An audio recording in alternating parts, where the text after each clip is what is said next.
नमस्कार दोस्तों, मैं हूं चंद्र प्रकाश। आप लोगों के बीच आप सभी को एजुकेशन अड्डा 94 में स्वागत है। आइए आज हम लोग लोकसभा को पढ़ेंगे। ठीक है, लोकसभा पढ़ने के लिए मैं आपको सबसे पहले बता दूं एक ट्रिक के माध्यम से।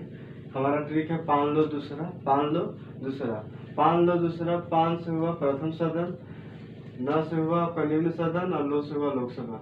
लोकसभा हमारा निम्न सदन है और प्रथम सदन है। ठीक है, उसी तरह दूसरा का मतलब होता है द्वितीय सदन, उच्च सदन। राज्यसभा हमारा द्वितीय सदन है और उच्च सदन है।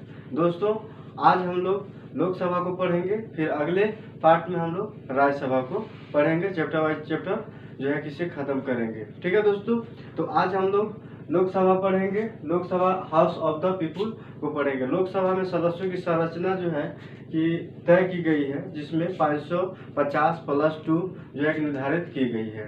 ठीक है दोस्तों, 550 + 2 550 + 2 निर्धारित की गई है, यानी अधिकतम संख्या जो है 552 निर्धारित की गई है।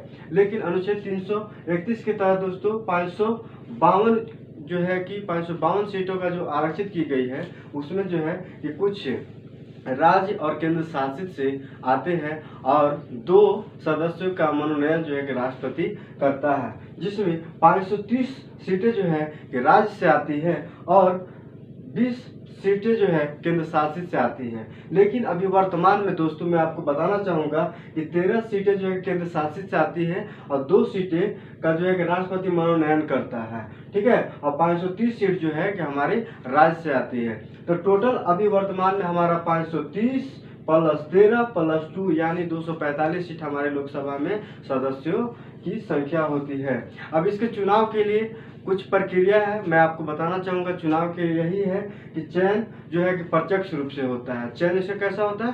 प्रत्यक्ष रूप से होती है, प्रत्यक्ष रूप से होती है। और जो 18 वर्ष का हो जाते हैं उस मत देते हैं, मताधिकार के आधार पे जो है कि इसका चुनाव किया जाता है। और इसको कहा जाता है फर्स्ट जो है first past of the post system इसको कहा जाता है। जो आदमी फर्स्ट आ जाता है वही लोकसभा का जो है कि सदस्य चुना जाता है। उसी तरह से मैं आपको बताऊंगा कि लोकसभा सदस्य बनने के लिए योग्यता क्या होनी चाहिए, वो मैं आपको बताना चाहूंगा। ठीक है दोस्तों, तो योग्यता होना चाहिए क्या कि वो भारत का नागरिक हो। क्या हो? सबसे पहले क्या होनी चाहिए? भारत का नागरिक हो, 25 वर्ष पूरा कर लिया हो, 25 वर्ष पूरा कर लिया हो। ठीक है, 25 वर्ष पूरा कर लिया हो, भारत का नागरिक हो, लाभ के पद पर नहीं हो, किसी भी तरह के लाभ के पद पर नहीं हो दोस्तों। उसके बाद और होना चाहिए क्या कि वो मानसिक रूप से अस्थापत्य न हो, मानसिक रूप से पागल नहीं हो, मेंटल नहीं हो। ठीक है दोस्तों, ये सब चीज उसमें योग्यता होनी चाहिए। इसी तरह आगे का इसका कार्यकाल के बारे में हम लोग जानेंगे। कार्यकाल कितने दिनों का होता है मैं आपको बताना चाहूंगा। कार्यकाल 5 वर्षों के लिए होता है। ठीक है दोस्तों, अनुच्छेद 85 के तहत राष्ट्रपति जो है अनुच्छेद 85 के तहत राष्ट्रपति जो है कि लोकसभा को विघटन भी कर सकता है, ये वहां पे किया गया है। और अनुच्छेद 352 के तहत जो है कि राष्ट्रपति के द्वारा आपातकाल लगाई जा सकती है। ठीक है, जो मान के चलिए किसी भी तरह का सदस्य में जो है कि लोकसभा का सदस्य का संख्या अगर गिर जाता है तो उसमें जो है कि उसमें आपातकाल या किसी भी तरह का लगता है तो राष्ट्रपति जो है कि 1 वर्ष कर जो है उसको बढ़ाया जाता है, वो बढ़ाता है। लेकिन अगर किसी भी तरह का जो है कि आपातकाल नहीं लगा है तो अगर लोकसभा में वो सीट जो है किसी का सरकार गिर जाता है तो वहां पर जो है कि 6 महीना के अंदर जो है किसी भी तरह का लाकर उसे भरना अनिवार्य हो जाता है। दोस्तों मैं आपको बताना चाहूंगा कि आपातकाल जो है ये 3 तरह के हमारे देशों में लगाई जाती है। आपातकाल 3 तरह के देशों में लगाई जाती है। कौन कौन आपातकाल लगाया जाता है दोस्तों? तो राष्ट्रीय आपातकाल, वित्तीय आपातकाल और राष्ट्रपति शासन जो लगाया जाता है, ये सब राष्ट्रपति के द्वारा लगाया जाता है। मैं आपको बताना चाहूंगा कि राष्ट्रीय आपातकाल जो है कि प्रधानमंत्री के सलाह पे लगाया जाता है। दोस्तों राष्ट्रीय आपातकाल प्रधानमंत्री के सलाह पे लगाया जाता है। वित्तीय आपातकाल जो है कि राष्ट्रपति के द्वारा लगाई जाती है। और साथ ही साथ राष्ट्रपति शासन लागू जो है ये राज्यपाल की सलाह पे लगाई जाती है। किसी भी राज्य में अगर किसी मंत्रिमंडल का जो है कि संख्या घट जाती है या उस सरकार किसी का गिर जाता है तो वहाँ का राज्यपाल जो होता है, किसी भी राज्य का राज्यपाल होता है, वो अपना राष्ट्रपति को सुझाव देता है कि यहाँ पे राष्ट्रपति शासन लगाया जाए। तब वहाँ पे है कि राष्ट्रपति वहाँ पे राष्ट्रपति शासन लगाता है और राज्यपाल वहाँ पे अध्यक्ष के रूप में काम करता है। ये हम लोग आगे राज्यपाल के टॉपिक में भी पढ़ेंगे। ठीक है दोस्तों, इसी तरह लोकसभा का जब चुनाव होता है तो उसी में चुनाव में जो है कि एक अध्यक्ष और एक उपाध्यक्ष का चुनाव किया जाता है। वो कहाँ से किया जाता है, तो जितना भी लोकसभा में सदस्य होते हैं सदस्यों के द्वारा ही जो है कि एक अध्यक्ष और एक उपाध्यक्ष का चुनाव किया जाता है।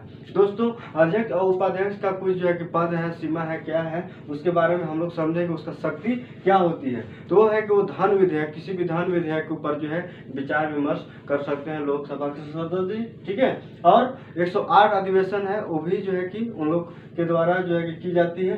भाषण देने का, कोई भी नेता जो है कि लोकसभा में खड़ा होकर भाषण देने का अधिकार उसको मिल जाता है और निर्णायक मत देने का अधिकार मिलता है। जैसे मैं बताना चाहूँगा कि अगर लोकसभा में टोटल सीटों की संख्या मान के चलिए अभी जो है कि 245 है मान के चलिए, जिसमें अगर किसी भी तरह मत को जो है कि बराबर आ जाता है, और बराबर होने के बाद जो है कि अगर निर्णायक मत है बराबर आ जाता है, ठीक है, तो वहाँ पे आपका अध्यक्ष जो है, लोकसभा का अध्यक्ष है, वहाँ पे एक अपना मत देकर जो है उससे जो भी वहाँ पे आपका मुद्दा होता है उसको पास करने का वो काम करता है। अगर मान के चलिए लोकसभा में जो है कि अध्यक्ष नहीं होता है, उसका अनुपस्थिति में जो है उपाध्यक्ष जो है उपाध्यक्ष जो है वहाँ पे मत देकर इस काम को पूरा करता है। अब मैं आपको अगला बात बताना चाहूँगा कि त्याग पत्र जो है कि देने की बात होता है। अगर अध्यक्ष अपना काम छोड़ना चाहे या कुछ जो है किसी कारणवश उसको त्याग पत्र देना पड़े तो वो अपना त्याग पत्र जो है उपाध्यक्ष को देता है। इसी तरह अगर उपाध्यक्ष को किसी कारणवश जो है कि काम छोड़ना पड़े या वो अपना त्याग पत्र देना चाहे तो अध्यक्ष को देता है। अध्यक्ष देगा उपाध्यक्ष को और उपाध्यक्ष देता है अध्यक्ष को दोस्तों। ठीक है, और इसको हटाने के लिए अगर मान के चलिए किसी भी तरह का जो है कि अध्यक्ष या उपाध्यक्ष को हटाने की बात हो रही है, तो अगर हटाने के लिए पूरे जितना भी लोकसभा में सदस्य होते हैं उन लोग का बहुमत चाहिए और बहुमत के द्वारा जो है इन लोग को हटाया जा सकता है। ठीक है, और इसको हटाने का एक और प्रक्रिया है। अगर मान के चलिए कोई भी अध्यक्ष या उपाध्यक्ष है बिना कहे पूछे 60 दिन से ज़्यादा जो है कि अपना लोकसभा में नहीं आता है और कहीं दूसरी जगह जो है कि अपना समय बिताता है, तो ऐसी स्थिति में भी लोकसभा के अध्यक्ष को हटाया जा सकता है या उपाध्यक्ष को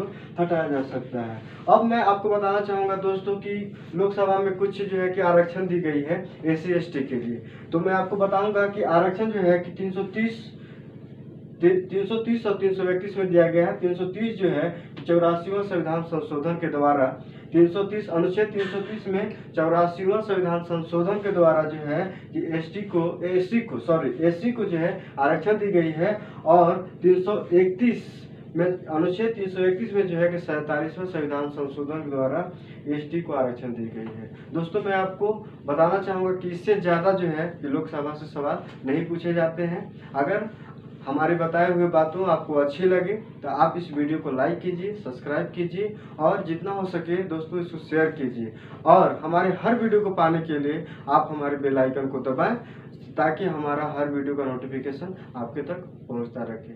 थैंक यू दोस्तों।